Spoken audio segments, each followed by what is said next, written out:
Welcome to the Mills and Reeve Sports Score Shorts, our sports law podcast.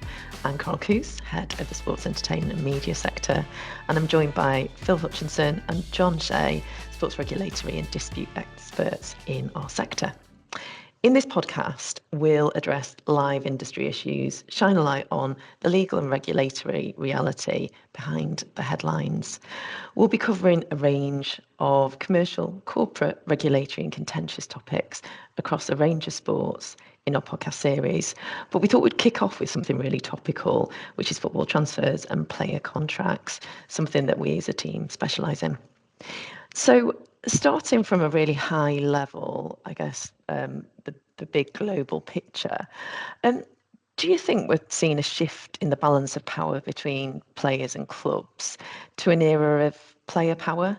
I'm thinking if we look back to the summer 25 transfer window, there were a number of players pushing hard for moves at that point. Probably the standout one was Alexander Isak. He went to the point of issuing a public statement criticising his then employer, Newcastle United.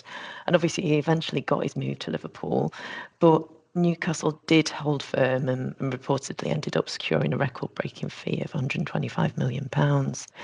So, John, who do you think came out on top on this one? And what does this tell us about the balance of power between players and clubs? I think generally speaking, I think players have gained more leverage compared to the past. But I'm probably going to give a classic lawyer's answer and say it really depends, because each player's situation is different, and there are usually a number of factors which influence the power dynamic. So, for example, if a player is nearing the end of their contract, they obviously hold more power because the club risks losing them for a free. If the player has negotiated a release clause, that will obviously give them more control and potentially a clear exit route. The very top level players, for example, Mbappe, Haaland, etc., can probably dictate more terms given their status, whilst players at a slightly lower level perhaps have less leverage unless they're in demand or the club for whatever reason needs to sell them. Clubs who are perhaps under financial strain, financial pressure, maybe they're up against PSR restrictions, perhaps are more likely to agree a transfer, whilst the more wealthy clubs, the likes of Paris Saint-Germain, Manchester City, can obviously afford to hold players longer. So, for example, if you've got a situation where the player is nearing the end of their contract and the club needs the money, then that's a situation where the player is going to be in the driving seat. With Isak specifically, though, I think he had 3 years left on his contract, and Newcastle, not a club in a position where they needed to sell the player for financial reasons. And so, they were well within their rights to say, look, he's our player. He's under contract for another 3 years. He's not being sold unless we receive a huge fee. So I think in Isak's case, Newcastle were probably in the stronger position overall. And that's perhaps why the player and his agent resorted to using other tactics, such as public statements, to perhaps try and force the move. Ultimately, though, as you say, everyone got what they wanted in the end. Isak got his move, Liverpool got their player, and Newcastle got their fee. So when we're talking about transfer strategy, I guess it's all case by case, isn't it? But what do you think about players actually pushing for a move and actually putting in the so-called transfer request that often is reported about during the transfer windows? Yeah, it's a question I get asked quite often.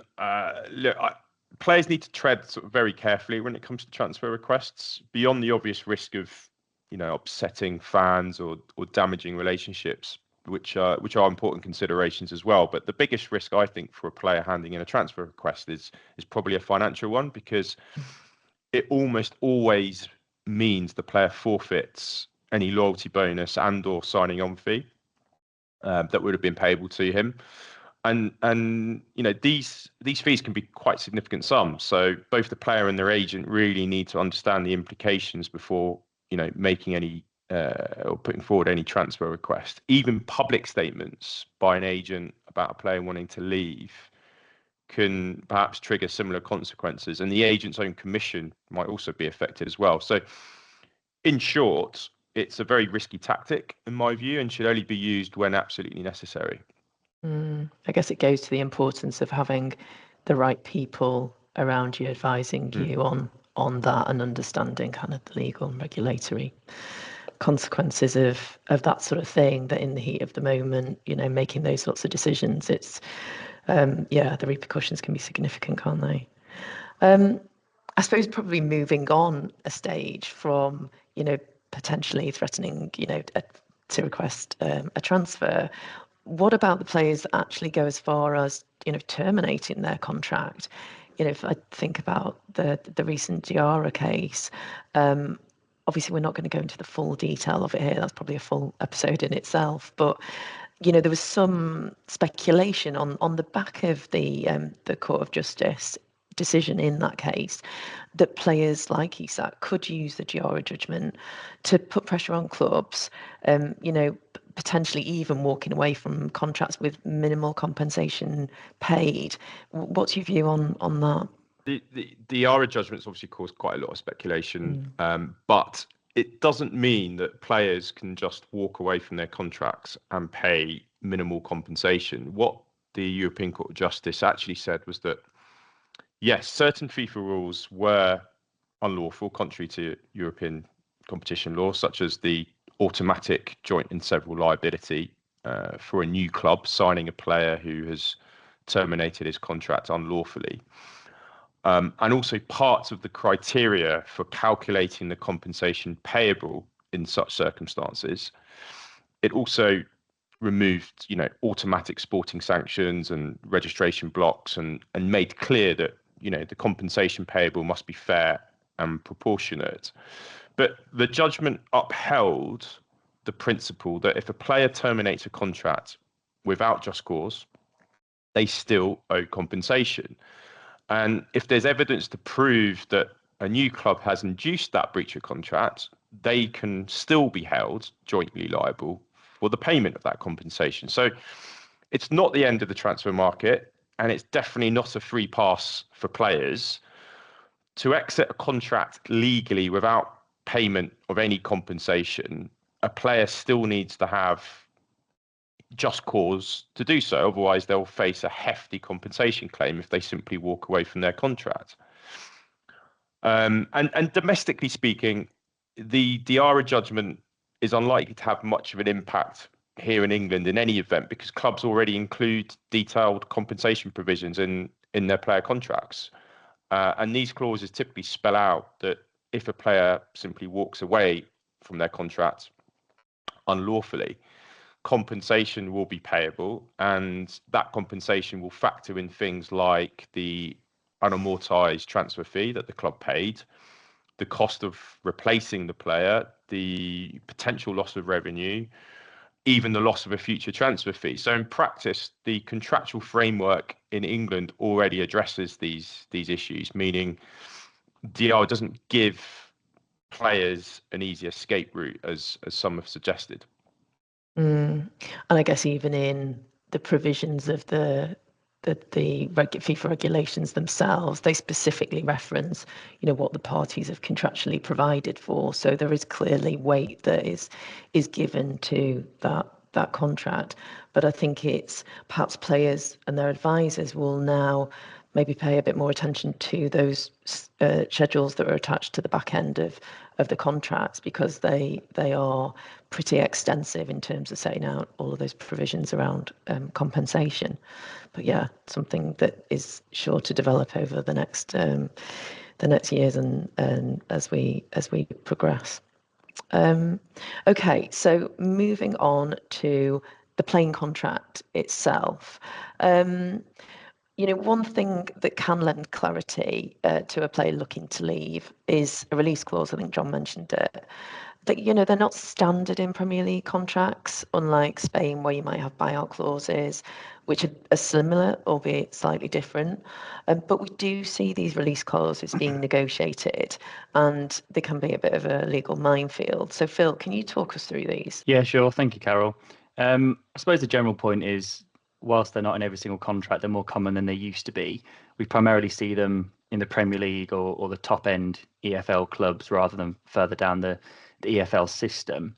In terms of the circumstances when we see them and the scenarios, it tends to be where there's a promising player moving to a club or signing a new contract at his club, and he wants to guarantee a future move if there's sufficient level of interest in him in the future, or a scenario where a player may agree a longer contract than they may ordinarily want to if there's a release clause that can apply for the duration of the contract and he's got a potential out during that term, or even if a player is looking to join a team who's just been promoted or is at risk of relegation, they may want a release clause in there as security for a future move if things don't go so well. And this probably goes without saying, but the bigger the release fee and the numbers around it, the more detailed these clauses tend to be when the lawyers get involved in it. So what do we see in terms of the release clause themselves and the key constituent elements? Well, does the release clause have a number of variables? So is it based, does it have a different value based on divisional status, whether the player or the club are competing in the Premier League or the EFL? Does it change based on the length of the contract or the age of the player at a given time of the contract? Or does the release clause stay the same throughout the contract? Each club will have different approaches to that. The main issues we tend to see around them, and which probably most heavily litigated and drafted, is around confidentiality of the clause. Again, different clubs have different approaches, but what will be the first question is who can be made aware of this clause and when? Is it completely confidential? Is there a period of time where an agent or a player can notify clubs of this clause? Is it exclusive to certain clubs and not others? Does the clause become invalidated, for example, if it's disclosed in breach of confidentiality? These are all the questions that clubs will need to consider when preparing these.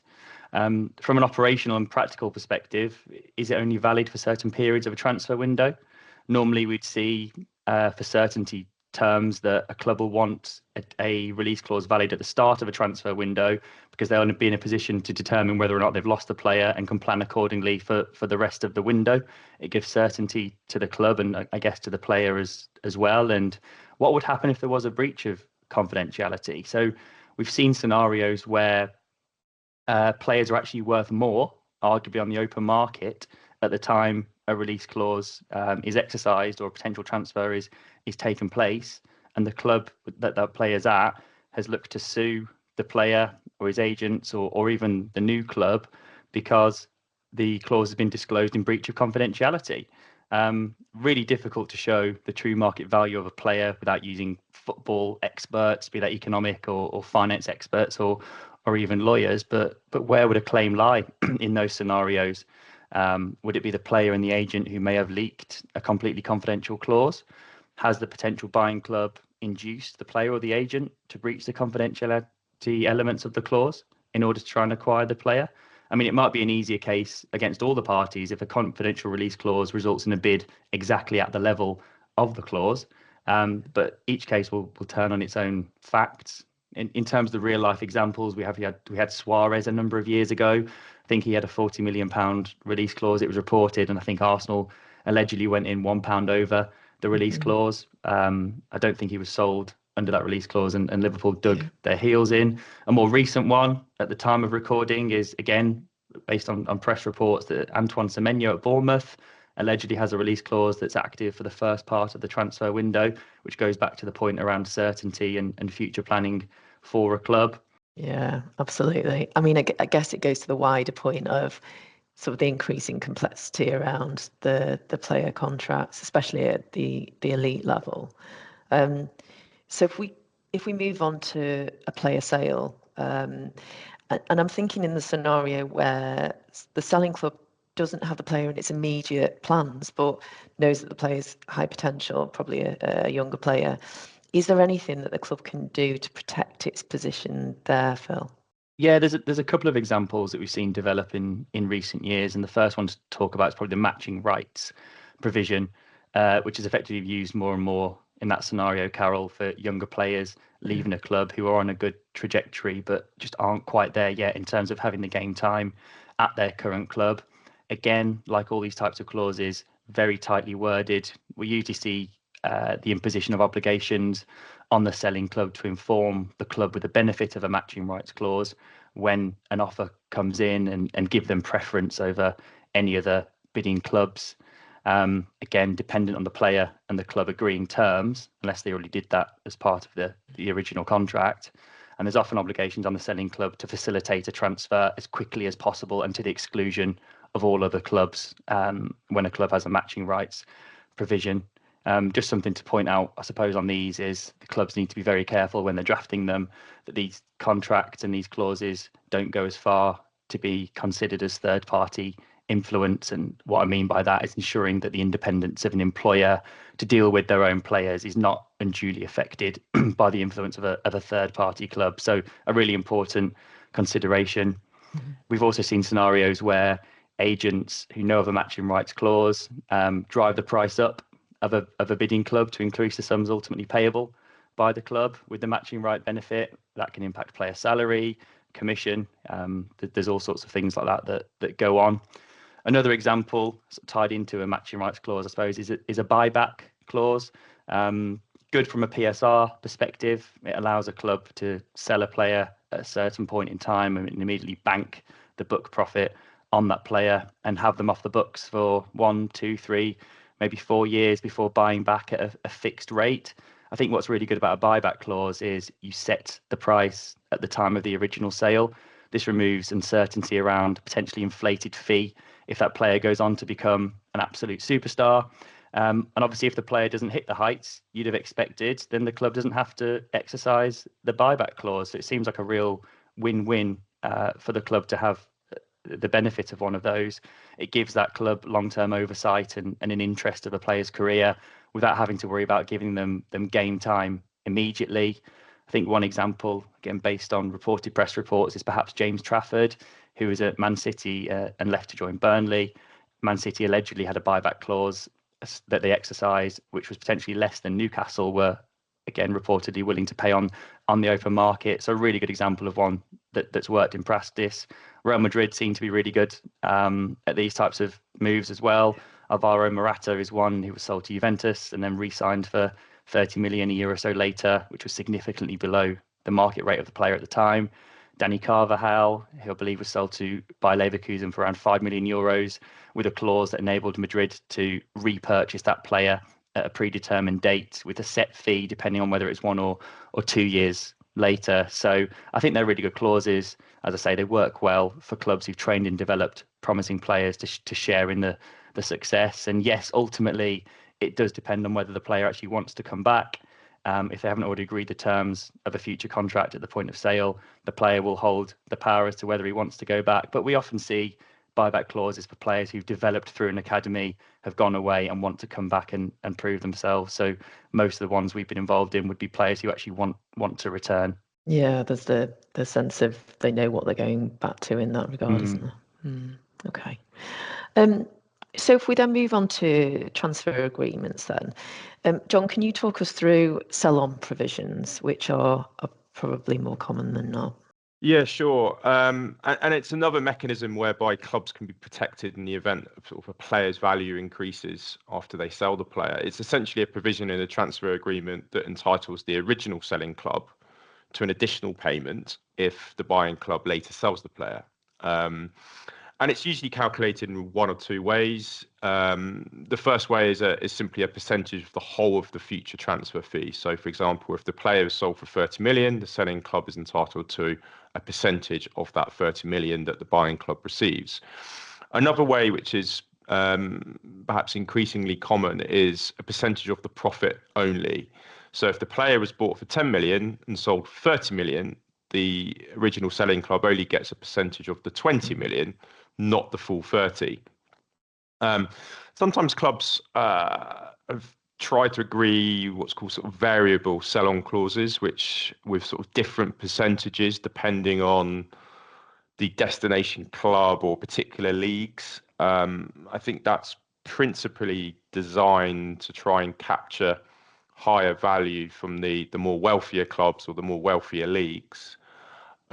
Clubs need to, though, tread very carefully with those types of clauses because I think, as Phil mentioned earlier, they can fall foul of the restrictions on third-party influence under the FIFA regulations, particularly if the actual intention of the clause is to try and discourage the club or prevent the club from selling them to a direct competitor.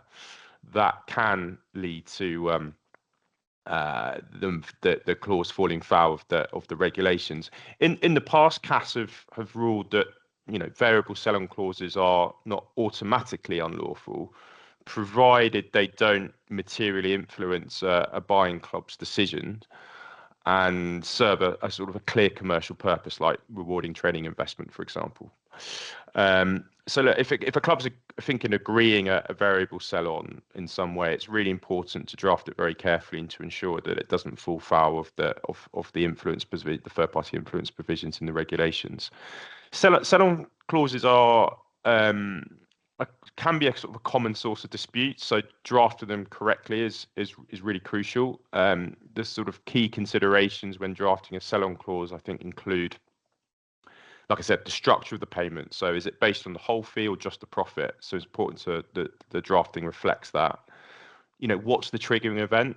Does it apply to loans or player exchanges, or is it just applying to permanent transfers? What's the basis for the calculation? Is it based on the gross transfer fee, or is it based on a net fee? If it's a net fee, what deductions need to be made to the transfer in order to calculate the percentage? Are contingent payments included, for example, or excluded? Does a time limit apply?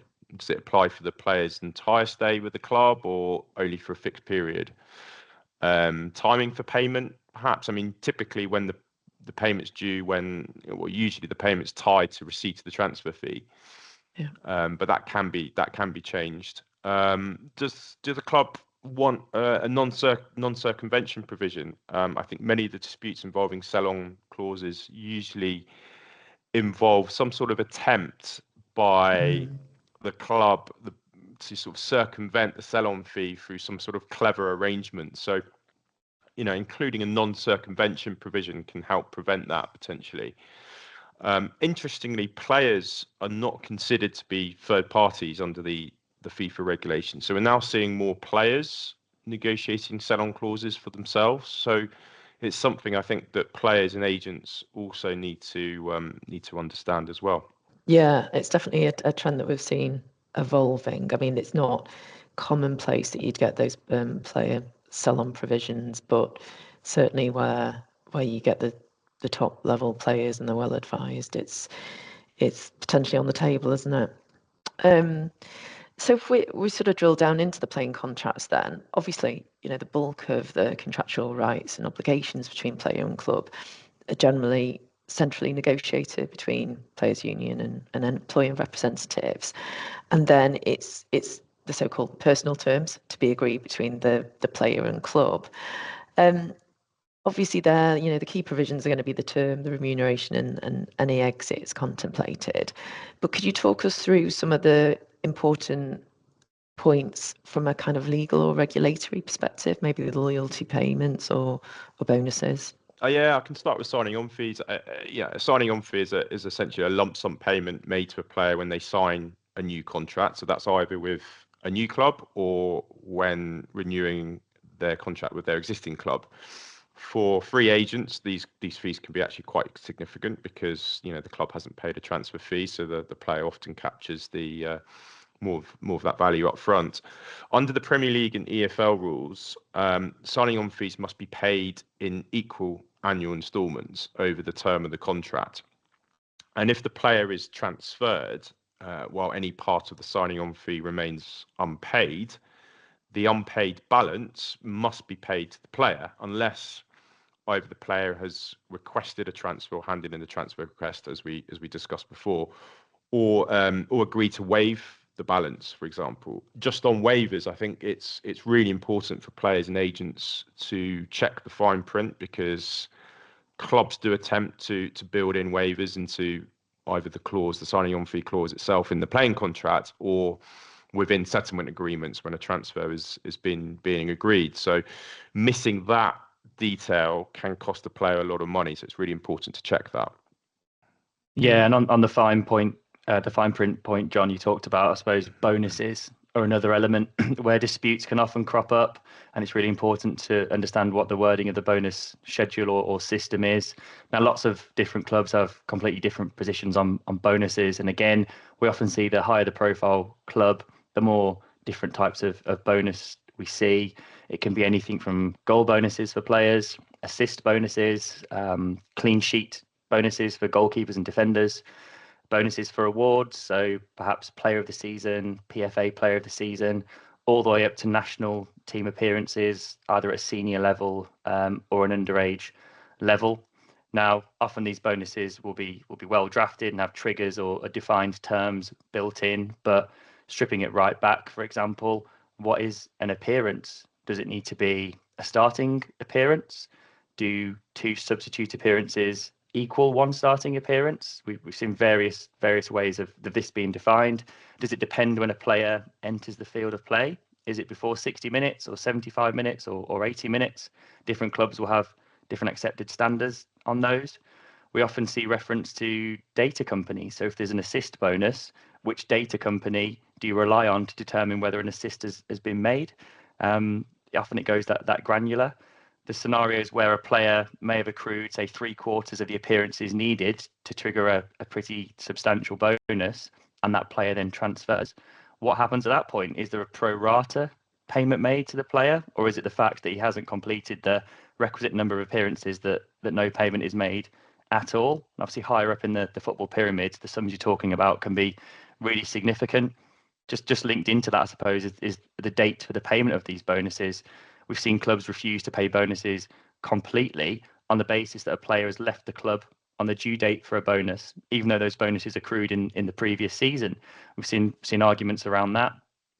Loyalty payments, I think, is one that you mentioned at the start, Carol, as well. Now, the rule under the Premier League and EFL rules is you can't pay a loyalty payment within the first year, which I suppose makes sense if given the wording of loyalty. And it almost needs to be the case that the player is employed by the club on the due date for a payment. Now, we normally see that the first loyalty payment will become due the first available date outside of a transfer window, but that's not always the case. So if you're a player and you sign for a club within a transfer window, it could be that you move the following window and the loyalty bonus relates to your preceding year as a player, but because you've left, that loyalty that you showed has effectively gone because you're no longer registered with the club on the due date for payment.